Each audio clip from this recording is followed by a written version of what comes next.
And I'm very mindful of the fact that prior to this meeting I had notification of some changes to the Housing Committee that people wanted to make, but I was also mindful of the fact that not everyone had indicated ahead of time that there were that there might be other changes that people want to make. So for the sake of getting the debate underway, I will move from the chair that we amend the that we adopt the resolution.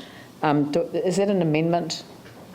No. It is an amendment. Replace. Oh no, that's amendments to the schedule. Okay, so no, that's fine. So, so I will move that motion, which includes the establishment of the committees, the appointing the members and chairs of the committees, the appointment of the deputy mayor with full voting rights to all committees, and then actually you've missed one. There should have been Councillor Johansson added to the Housing Committee. Yeah, so there were 3 amendments to the Housing Committee. So if we could replace Councillor East with Councillor Lonsdale and replace Councillor Scandrett with Councillor Jones on the Housing Committee, and Councillor Johansson is added to the Housing Committee. So do I have a seconder for the motion? Pauline Cotter. Are there any other amendments that people would like to move? Or is there any discussion about the committees? Yanni Johansson, sorry, be formal. Great, thank you. I really think it's important to acknowledge that the fact that we're about to set up standing committees is a really important aspect of local democracy.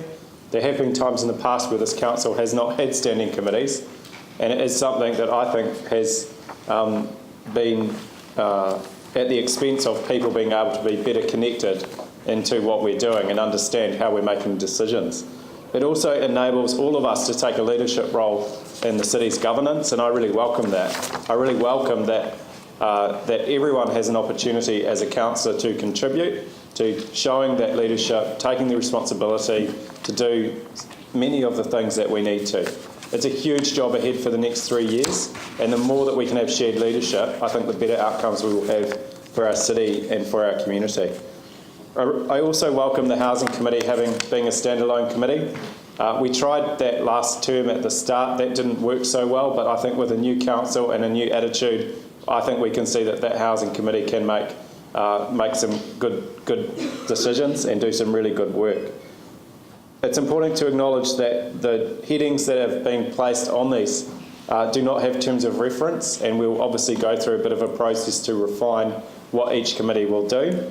But fundamentally, it's quite similar to the structure we had last time, in that you've got the Finance Committee looking after the corporate and finance services. You've got the Community, which is really a shorter version of the Community Rec and Culture Committee, and I envisage that doing most of the things that previous committee did, with the exception of housing.